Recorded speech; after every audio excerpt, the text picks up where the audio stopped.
তো গাইস আজকে চলছিল আমাদের 5টা রোজা আর তার সাথে আজকে মঙ্গলবার।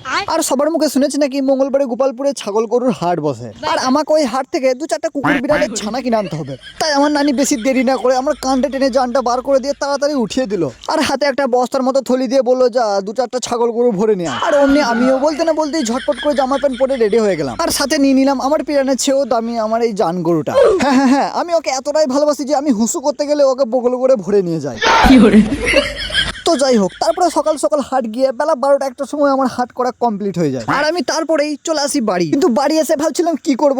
আর তারপরেই মনে পড়ে আমি তো বাজার থেকে একটা কুকুর ছানা নিয়ে আসছিলাম, তাই ভাবলাম কুকুর ছানাটার সাথে একটু আর কি ঠাট্টা করি। তো যাই হোক গাইস, ওর সাথে অনেকক্ষণ আর কি ঠাট্টা করতে করতে দিয়ে দিল আমাদের আসরের আজান, আর তারপরেই নামাজটা শেষ করে বাড়ি আসতেই আমার নানি দিয়ে দিল আমাকে আর একটা কাজ। 1 2 3 4 না, মানে ব্যাপারটা হচ্ছে যে আমার নানি আমাকে বললো যে ওই গাছটায় কটা কুল আছে আমাকে গুনে জানা। আর ওরকম করে কুল গুনতে গুনতে আমাদের হয়ে গেল মাগরিবের টাইম।